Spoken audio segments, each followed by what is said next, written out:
Bonjour et bienvenue dans le podcast Haricots Verts, le podcast qui vous parle d'art, d'écologie et de verdure. Je suis Pauline Leroux, ingénieure agronome passionnée de plantes et je vous emmène à la découverte de la couleur végétale et de toutes ses applications. Que ce soit dans le textile, l'ameublement, l'artisanat, la décoration et dans d'autres domaines, chaque jeudi et samedi à 7h30, je vous propose des épisodes riches avec des invités passionnants pour approfondir le sujet de la couleur végétale sur toute la chaîne de valeur.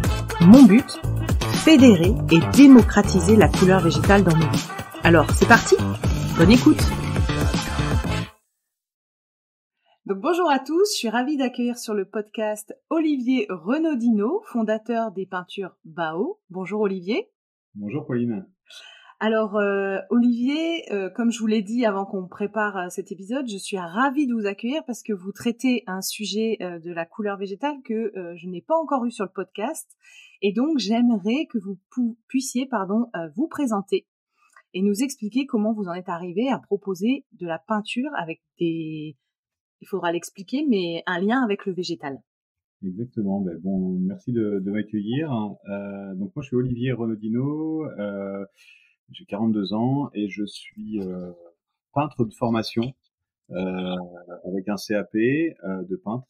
Et j'ai tout de suite vu que lors de ce CAP, le métier ne m'aimait pas car je suis allergique à la peinture. Et pourtant, je fais carrière dans ce métier-là.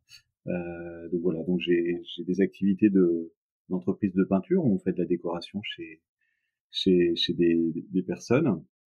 Et pour se recentrer sur les peintures Bao, en 2018, j'ai eu cette réflexion de créer une peinture pour offrir à nos clients déjà d'arrêter de polluer leur intérieur et aussi d'offrir une peinture plus saine pour les applicateurs qui eux passent 7-8 heures par jour en appliquant de la peinture. Et la jeunesse du projet Bao est née en 2018 et je me suis alors il existait déjà des peintures Bao, enfin des peintures biosourcées, excusez-moi, mais j'étais très déçu par rapport à ce qui se faisait sur le marché parce qu'il y a beaucoup de com, beaucoup de lobbying, enfin voilà, les peintures biosourcées sont souvent aussi faites avec des entreprises, des fabricants de peinture qui font de la peinture à base de pétrole, hein, donc il y a beaucoup d'enjeux là-dessus et moi je me suis dit tiens, comme je trouve pas chaussures à mon pied, je vais essayer de créer ma peinture. Et l'aventure a commencé en 2018. J'ai mis 2 ans à mettre cette peinture au point. C'est une peinture donc qui est biosourcée, donc qui est faite à base de végétaux valorisés. On va en reparler ensuite. Il fallait pas que créer une peinture parce que créer une peinture c'est bien, mais il fallait surtout créer aussi des couleurs, un nuancier de couleurs pour le vendre à des particuliers, puis pour l'appliquer aussi sur nos chantiers. Et donc l'aventure a commencé comme ça. Donc j'ai bien compris, vous adressez du coup aux particuliers. Vous avez parlé aussi de chantiers. C'est des chantiers, ça peut être de la peinture extérieure ou c'est que de l'intérieur. Comment ça fonctionne? Alors les peintures Bao, c'est pour l'instant que de la peinture intérieure. Okay. Pour de multiples supports, les plafonds, les murs, les boiseries, les meubles. Mais pour l'instant que sur l'intérieur. Elle existe en plusieurs finitions, hein, en mat, en velours et en lac aussi pour tout ce qui est meubles, tout ce qui est portes, les plinthes, tout ce qui est un petit peu plus fragile. Mais c'est vraiment une peinture qui est faite pour les professionnels et bien sûr pour les particuliers, mais vraiment applicable par les professionnels, pour les professionnels et avec une communauté autour de la peinture Bao, beaucoup d'architectes d'intérieur qui travaillent avec ce type de peinture. D'accord. Et est-ce que vous pouvez nous expliquer ce qu'est une peinture biosourcée? Pourquoi justement vous aviez vu sur le marché des peintures soi-disant biosourcées et quelle est la différence avec le produit que vous proposez? Alors ouais, une peinture biosourcée, elle ne vient pas du pétrole. Une peinture lambda, hein, que vous achetez dans le commerce, même si elle est logotée A+, et que beaucoup de gens se disent ah c'est cool, c'est du A+, donc c'est une bonne peinture. Ça vient quand même du pétrole et donc la résine dans la peinture est à base de pétrole. Une peinture biosourcée va avoir une résine qui est biosourcée. Alors ça peut être biosourcé, on peut faire des peintures biosourcées avec beaucoup de choses. Le problème de ça, c'est qu'il faut que ça tienne dans le temps, c'est-à-dire que quand on l'applique sur un mur, il faut que ça tienne des années. Et puis il faut surtout aussi que ça soit calibré, que quand on fait une peinture, une teinte bien définie, un bleu, je prends une teinte du nuancier Bao par exemple, un bleu roi, et que ce bleu roi soit le même partout en France et qu'il soit que la teinte soit vraiment exactement la même, et que si on refait cette teinte un an après, on ait vraiment la même couleur. Donc une peinture biosourcée, elle est faite avec une résine qui est biosourcée. Après on a de la masse, donc de la craie, et puis on a de l'eau. Et puis, on a surtout quelque chose qui est très important pour faire la couleur, c'est des colorants. Dans le monde de la peinture, on a deux sortes de colorants, des colorants synthétiques, donc globalement du pétrole, ou des colorants minéraux. Et les peintures Bao sont faites avec des colorants minéraux pour avoir vraiment une super opacité et pour bien sûr continuer dans le biosourcé. Donc, on ne met pas de peinture avec des colorants synthétique. Et ce que j'allais vous poser comme question, c'est vous avez dit il faut que la couleur forcément tienne dans le temps, ne varie pas et soit homogène dans toutes les boutiques et dans toutes les pots, on va dire, que vous vendez. Le végétal, c'est un point bloquant, c'est la régularité de la couleur qu'elle donne. Donc là, je comprends que en fait, il n'est pas possible de faire une peinture d'intérieur avec un colorant végétal. Alors, on peut, mais à petite échelle, c'est-à-dire, et on n'aura jamais la même teinte. Si on prend par exemple on prend du végétal pour faire une couleur, on va pouvoir le faire une fois, mais à grande échelle et pour le faire sur des grosses quantités, on ne pourra pas avoir toujours la même teinte. Et donc c'est pour ça que j'ai voulu aller plus loin après le nuancier Bao 242 couleurs, qui sont des couleurs globalement avec des couleurs que j'ai mis au point, mais qui n'ont pas de naissance du végétal. Et j'ai voulu retravailler sur un deuxième nuancier, on va en parler un petit peu, avec un partenariat où je suis très fier, et on sort des couleurs du végétal et on les retranscrit avec des colorants minéraux pour le faire en grande échelle. Autrement, on n'arrive pas à faire, on pourrait pas faire ça à grande échelle. D'accord. Et j'ai lu sur votre site internet que vos peintures étaient faites notamment avec des déchets végétaux. Est-ce que vous pouvez nous expliquer un petit peu cette partie-là?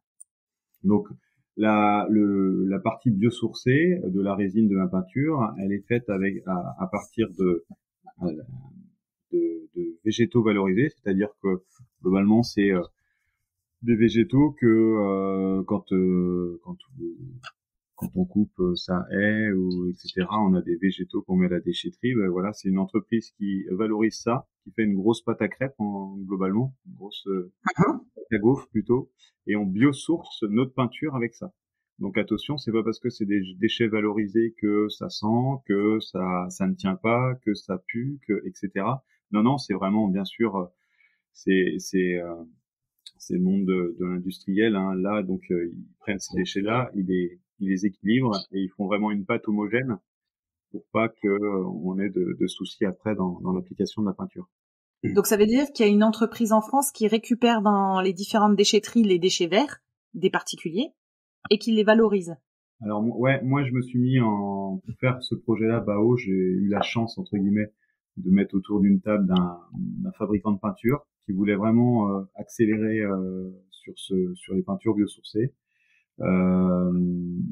Et donc on a trouvé ce moyen de trouver une entreprise qui valorise le déchet, qui le vend à l'industriel et qui fait la recette, entre guillemets, la recette que j'ai mis au point avec mon industriel pour créer de la peinture Bao. Ouais. Pour bien comprendre, donc elle est faite, donc biosourcée, ça veut dire à partir de matières naturelles. Oui. Donc là, c'est la valorisation des déchets végétaux, donc des coupes, etc. Coloré avec des pigments minéraux. Est-ce que dans vos peintures, il y a quand même des matières qui sont issues du pétrole, parce que c'est impossible sur la peinture aujourd'hui de faire un truc 100% d'origine naturelle? Alors sur quelques couleurs, oui, parce que la nature nous donne pas tous les colorants minéraux pour faire, par exemple, un rose fuchsia. D'accord. Il y a quelques temps comme ça, on n'arrive pas, donc on met quelques gouttes entre guillemets de colorant synthétique, mais c'est vraiment minime. D'accord. Et de toute façon, quand si quelqu'un vous dit qu'une peinture biosourcée a 0 COV, hein, parce que le but c'est une peinture biosourcée, c'est qu'elle émette très très très très peu de COV. Ça n'existe pas une peinture qui a 0 COV, parce que dans une peinture biosourcée, pour l'équilibrer, pour qu'elle tienne bien, pour qu'elle ait une bonne performance d'accroche, on a des épaississants, alors qui sont aussi biosourcés, D'accord. mais et on a aussi des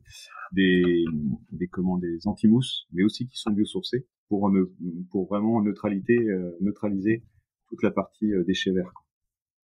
D'accord. Et donc, par exemple, un épaississant pour la peinture. Je sais que, par exemple, sur l'encre, on avait parlé de la gomme de Goire ou la gomme arabique. C'est des trucs comme ça ou c'est pas du tout la même chose pour la peinture?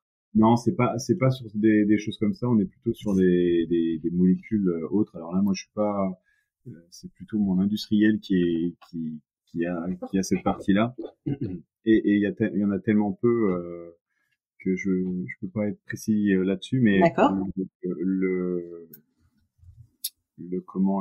l'épaississant est vraiment fait pour que à l'application, on n'en mette pas partout, que ça dégouline pas partout, etc. D'accord, ok. Une bonne viscosité pour à l'application. Ouais, une adhésion au support et que ça s'applique plus facilement. Exactement. Je reviens juste sur la genèse du projet. Moi, les peintures biosourcées existent beaucoup avec des huiles de colza, des huiles de lin, etc. Et ça, on sait très très bien faire en France des huiles biosourcées, des peintures biosourcées avec ça. Et moi, la réflexion que j'avais en 2018, c'est dommage qu'on cultive aujourd'hui du colza, du lin, etc. pour créer de la peinture, alors que globalement, on meurt de faim dans le monde. Et c'est pour ça aussi que je suis parti dans une autre direction pour pas partir sur une peinture à base alkyd avec de l'huile de lin, d'huile de colza, etc. Qui me semblait un petit peu plus respectueux de l'environnement en général. D'accord. Donc d'où le fait de partir sur des déchets qui existent déjà et de les valoriser, comme ça c'est pas des trucs qu'on incinère ou qu'on enfouit. Ouais, d'accord, ok, je comprends. Au tout début, je m'en fichais en fait je voulais valoriser quelque chose. Je m'en fichais entre guillemets quoi, mais je ne voulais pas créer quelque chose pour mettre dans ma peinture. Alors bien sûr qu'on crée quand même des colorants minéraux, on crée de la masse, etc. Mais voilà, le but, c'était de valoriser quelque chose.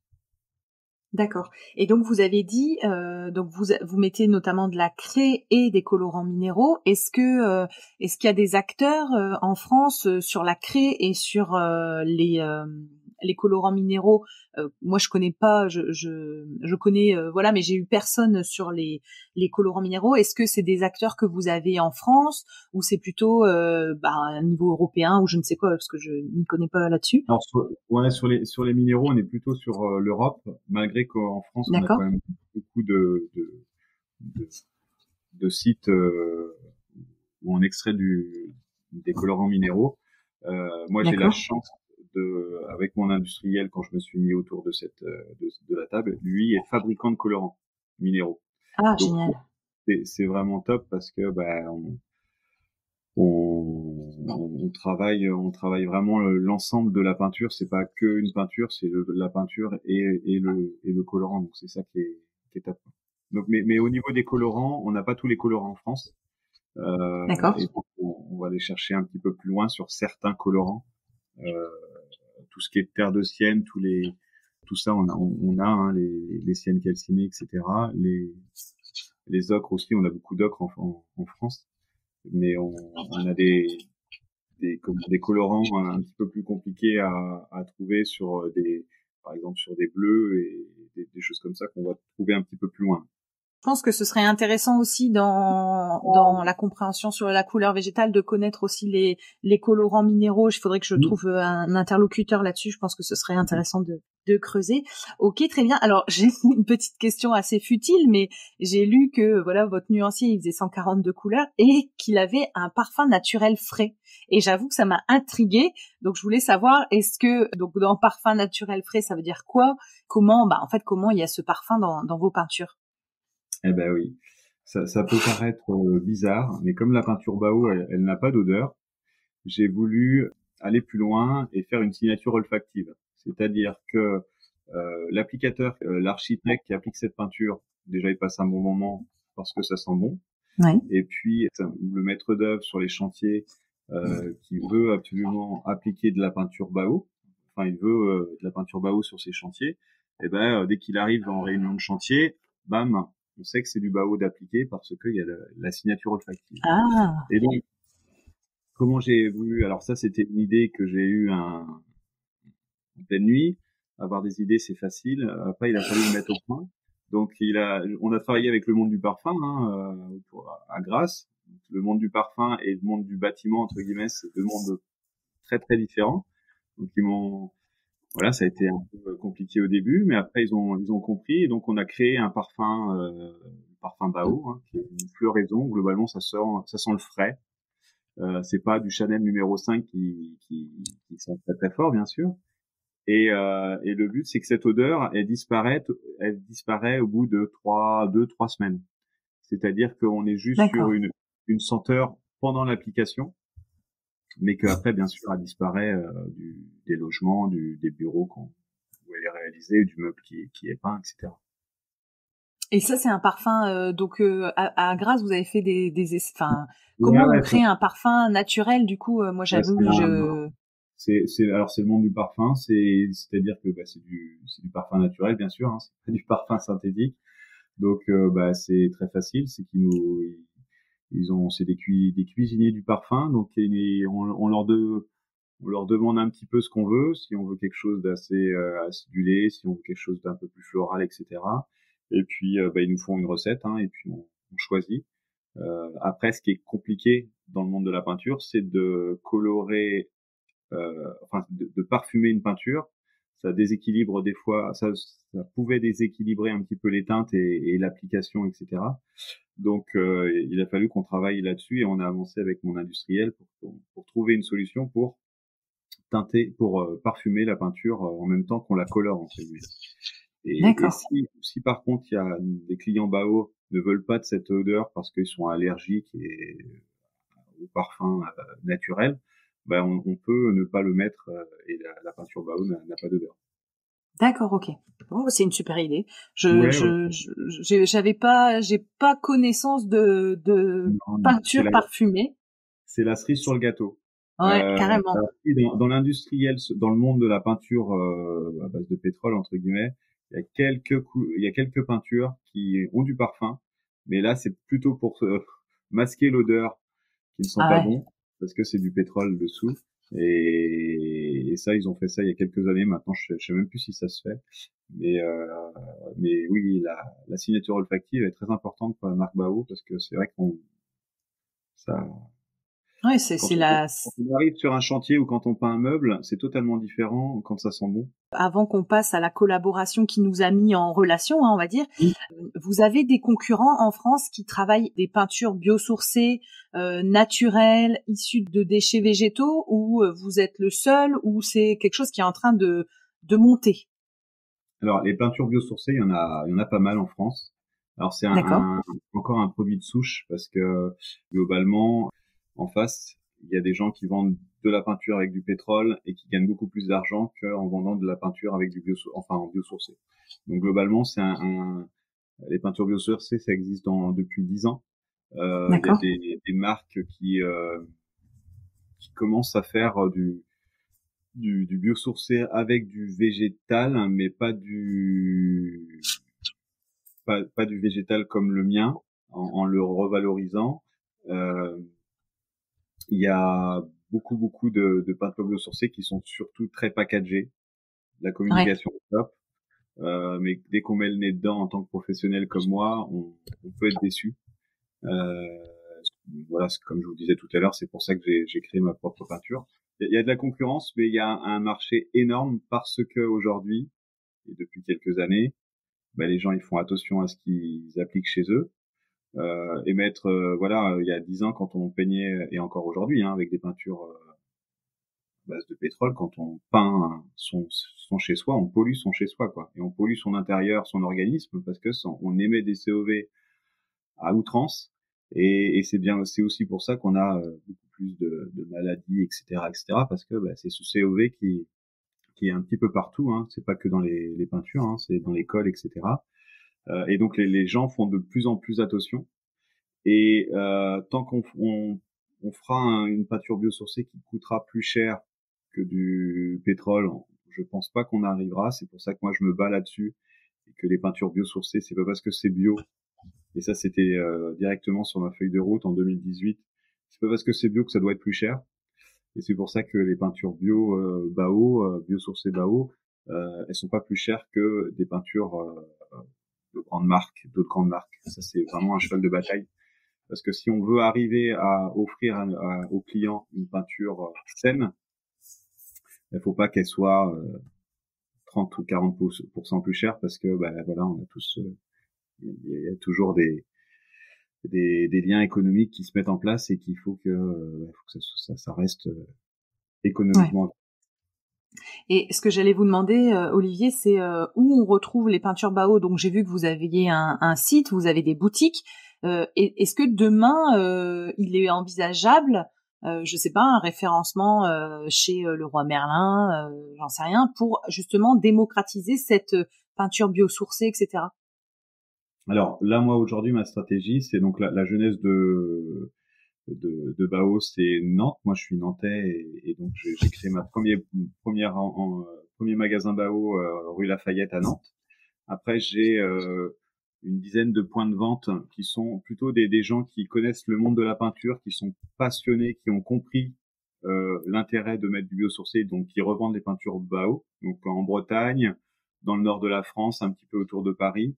Le but, c'est de développer avec des revendeurs,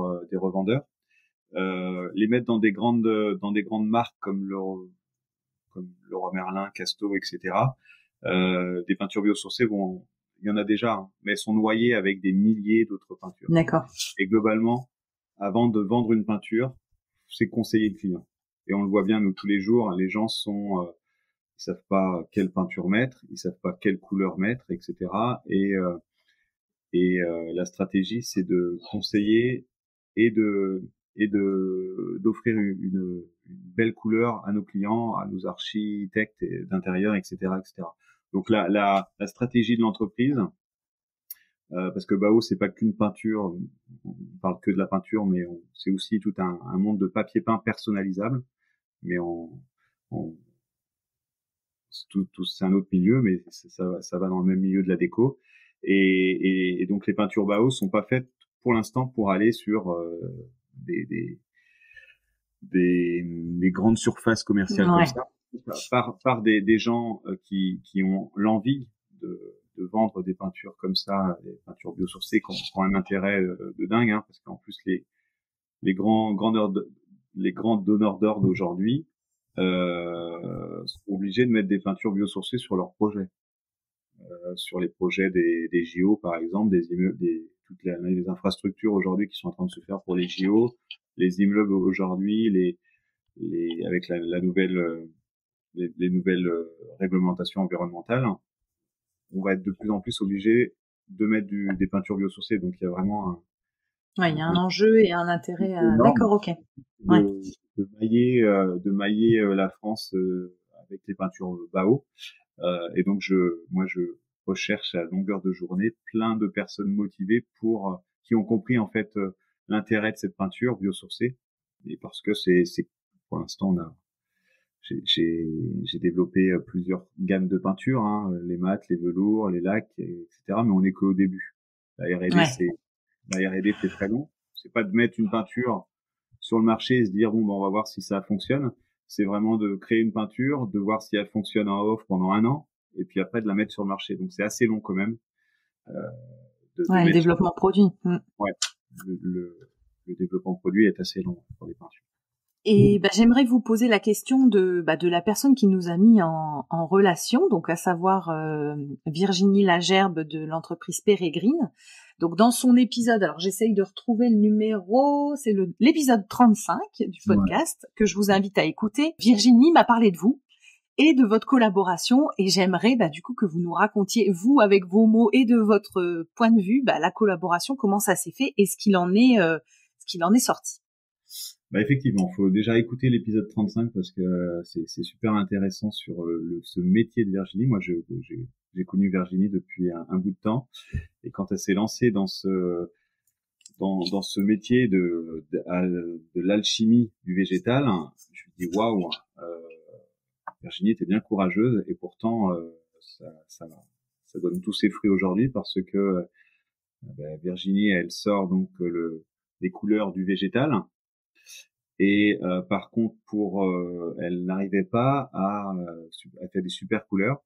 Mais après, pour le proposer à grande échelle sur des projets, par exemple, elle sort des couleurs d'un jardin, d'un hôtel 4 étoiles. Mais pour l'appliquer sur des murs, sur des plafonds de cet hôtel-là, et donc pour rentrer la couleur qu'il y a dans le jardin à l'intérieur, elle ne pouvait pas le faire, comme je vous disais tout à l'heure, avec du végétal. Et donc on s'est mis en relation, et on s'est dit ça serait génial que toi, Virginie, alchimiste du végétal, tu trouves des couleurs, et moi je les acte, je les mets dans un nuancier, et on crée un nuancier ensemble pour acter toutes ces couleurs qui sont des couleurs du végétal. C'est totalement différent qu'un nuancier, mon nuancier Bao, par exemple, de 142 couleurs. C'est des super teintes, mais ça vient pas du végétal. Et donc, il y a des couleurs très criardes de temps en temps, et il faut tout, pour nos clients. Mais quand on sort un nuancier végétal, du végétal, on a une harmonie qui est vraiment parfaite. Et donc, on a créé avec Virginie, et on l'a sorti, le premier nuancier en collaboration donc avec Peregrine, qui s'appelle Colette. Donc c'est du jardin de Colette. Le but, c'est toujours de raconter une histoire et d'aller totalement sur un autre univers. Donc là, on est parti sur le jardin de Colette, et le but, c'était de sortir les couleurs de ce jardin et de les retranscrire. Ce qu'on a fait, on a retranscrit 12 super teintes. Il en est né le premier nuancier, Peregrine, avec Bao, avec cette collaboration. Et ce nuancier, c'est que le premier, parce on voit que ça fonctionne bien. On voit en plus que c'est totalement différent quand on fait un choix, quand une archi fait le choix dans un nuancier lambda, et quand elle fait un choix de teinte qui a une histoire derrière. Et aujourd'hui, les gens qui créent leur univers, dans un hôtel, dans des bureaux, dans une maison, quand une couleur a beaucoup plus de sens, c'est totalement différent. Et moi, je suis très très fier de cette collaboration avec Virginie, parce que c'est un monde totalement secret, entre guillemets, la couleur végétale, parce que moi-même, étant dans la couleur depuis 20 ans, j'ignorais ce monde avec un végétal qui sort des couleurs absolument magnifiques. Voilà, avec par le biais de ses racines, par son écorce, par ses feuilles, etc., etc. Donc c'est vraiment top. Et c'est que le début, et on travaille déjà avec Virginie sur le numéro 2. Ah, génial.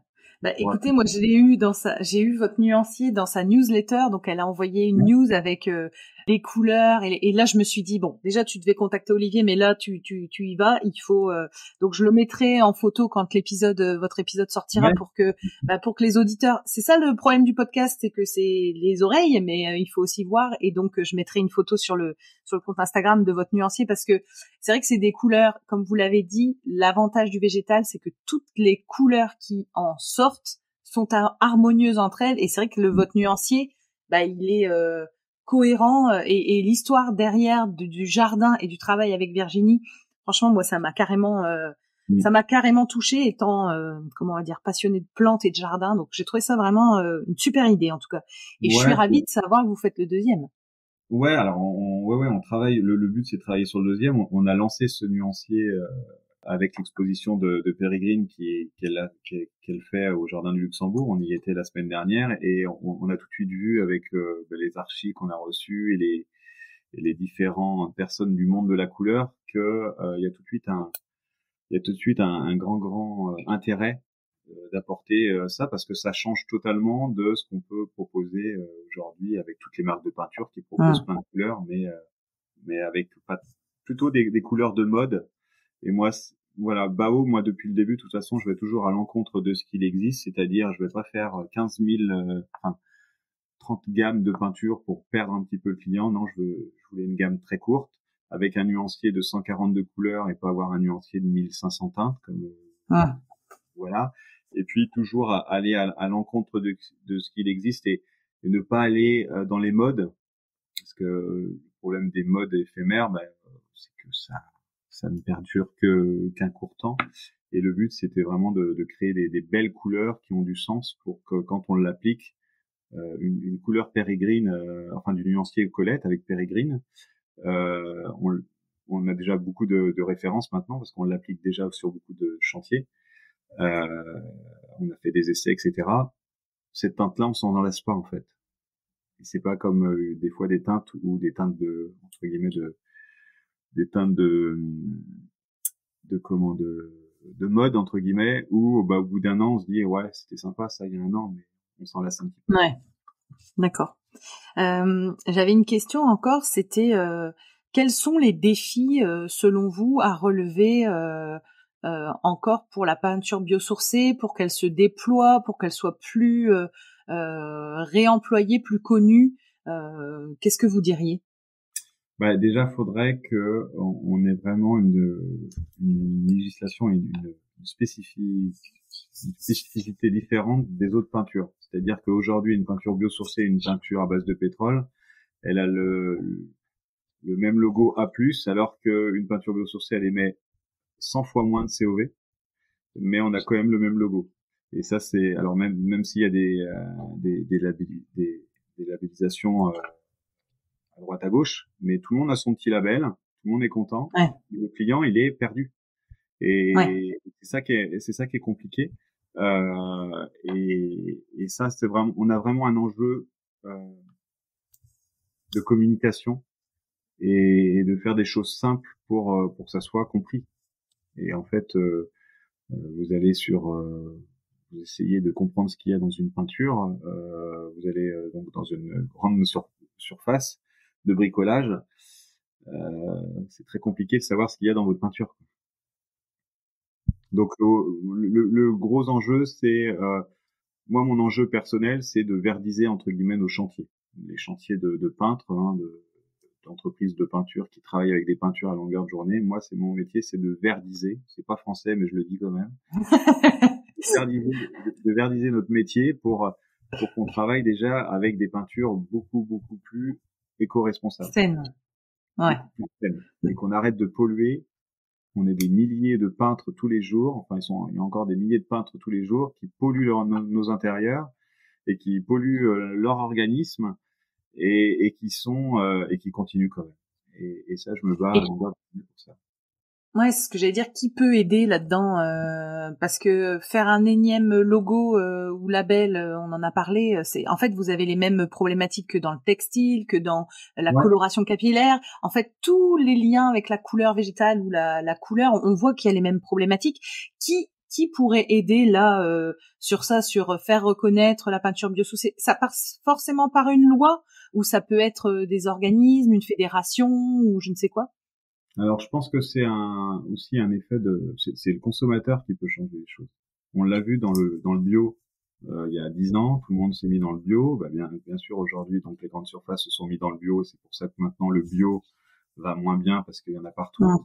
Mais parce que le consommateur a voulu consommer de plus en plus bio et consomme de plus en plus bio.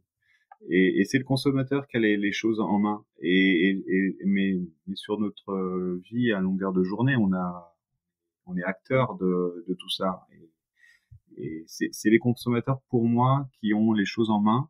Et on peut faire des milliers de lois, on peut faire une peinture qui sera moins chère, biosourcée, on peut faire des logos et des labels, etc. C'est pas ça qui va changer les choses, je pense. C'est le consommateur par le biais d'une communication claire, hein, faire que les choses vont changer. Et que de plus en plus, si le consommateur veut du biosourcé, même si nos industriels vendent du pétrole et gagnent de plus en plus d'argent avec du pétrole, s'ils voient que le consommateur veut du biosourcé, ils vont changer leur fusil d'épaule. Ma question, c'est est-ce que les gens sont au courant que ça existe des peintures biosourcées? Je suis pas sûre. Alors, de plus en plus dans nos métiers, mais moi je suis pas le meilleur placé parce que vivant et à longueur de journée dans nos métiers, nous en tant que professionnels de la peinture, c'est quand même bien rentré dans nos métiers. Mais maintenant pour changer les habitudes des pros, il faut des années. Et aller jusqu'au consommateur, le consommateur qui s'intéresse, oui, le monde de l'architecte, le monde de la déco qui fait attention à ça, oui, mais le consommateur lambda, effectivement, encore. D'où l'importance d'en parler, quoi. Ouais. Quelques petites questions rapides, Olivier, avant la question finale de à qui vous passez le micro. En gros, ouais. Je voulais savoir, dans les plantes, alors attention, celle-là, elle est costaud, dans les plantes tinctoriales que vous avez, dans le nuancier, en fait, que vous avez fait avec Peregrine, je voulais savoir, vous, si vous aviez une plante tinctoriale qui vous a le plus subjugué, parce que vous l'avez dit, j'ai découvert qu'on pouvait colorer avec les écorces, les feuilles, les racines. Ouais. Quelle serait la plante tinctoriale que vous seriez et pourquoi? Alors moi j'ai été surpris par le biais de Virginie quand on a créé le nuancier Colette par la vigne, les couleurs de ce que peut sortir comme couleur de la vigne. Mais alors moi personnellement j'adore le bleu. Virginie m'a appris que le prunier, avec les racines du prunier, on pouvait faire des beaux bleus, des bleus ardoises, etc. Je suis impatient de voir ce que pourrait sortir un prochain nuancier Bao avec Peregrine et quelle couleur on pourrait sortir de ces racines du prunier. D'accord, ok. Est-ce que vous avez des livres sur la peinture naturelle, biosourcée, des trucs intéressants, soit dans le domaine de la peinture ou un livre que vous recommanderiez qui vous a plu? Alors pas sur les peintures biosourcées, parce que les livres sur le biosourcé, c'est très très light. Plutôt sur les livres sur l'harmonie. Aujourd'hui, moi, je vois beaucoup des belles harmonies. C'est très très compliqué à faire. Il y a beaucoup de gens qui travaillent dans les couleurs, mais des belles harmonies, c'est très compliqué à faire.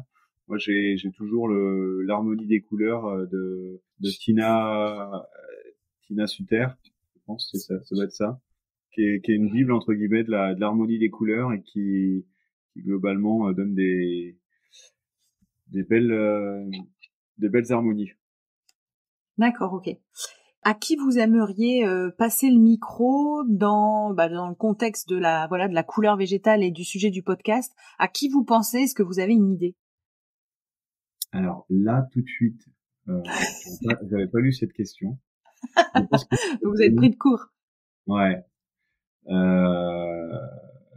Vous avez le droit de réfléchir et me l'envoyer après, pas de problème. C'est sûr, mais je vais réfléchir parce qu'il y a tellement de personnes qui pourraient parler à ma place là et qui pourraient dire plein de belles choses. Je vais réfléchir et vous m'envoyez. Est-ce que vous avez un mot de la fin, Olivier, avant qu'on ne se quitte, sur votre projet, la peinture? Est-ce que vous voulez dire quelque chose ou ainsi faire prendre conscience aux gens? Qu'est-ce que vous voulez nous dire avant qu'on se quitte? Avant tout, l'aventure Bao, c'est une aventure entrepreneuriale avec des hommes et des femmes qui travaillent pour ça. C'est beaucoup de recherche, hein, donc c'est très très passionnant. Et c'est surtout qu'on a réussi à faire une peinture professionnelle digne de ce nom. On a vraiment de très très très bons retours. Donc on est qu'au démarrage. Alors c'est long parce que, comme vous disiez tout à l'heure, pour faire connaître une marque, c'est très très long. Mais c'est très passionnant. Enfin, c'est vraiment passionnant. Et c'est ce qui m'anime moi tous les jours. Et donc j'invite les gens à venir vers moi s'ils ont des envies de faire un bout de chemin avec moi sur le monde de la peinture biosourcée en France et pour l'avenir, parce que moi je fais ça par passion, et puis il y a quand même une satisfaction quand on voit un meuble peint, un mur peint, une décoration d'immeuble ou de bureau avec des peintures biosourcées, avec des belles couleurs. C'est quand même une belle satisfaction, et je veux le partager avec des prochains collaborateurs. Je le partage déjà avec beaucoup de collaborateurs, mais je souhaite le partager encore avec plus de collaborateurs. Donc n'hésitez pas. Ok, le message est passé. Je mettrai toutes vos coordonnées dans le descriptif de l'épisode. Et je vous remercie beaucoup, Olivier, d'avoir parlé de votre projet, et j'attends avec impatience le deuxième nuancier pour regarder un petit peu ce que ça donne. Merci beaucoup, Olivier. Merci beaucoup, Pauline. Je vous invite à me rejoindre sur ma page Instagram Arécovert, ARTECOVERT, pour y découvrir le nom des prochains invités. Je me permets de vous rappeler que la seule manière de soutenir ce podcast est de le noter et le commenter sur la plateforme d'écoute de votre choix. C'est ainsi qu'on arrivera à faire porter la voix de ces passionnés de la couleur végétale. Merci à tous!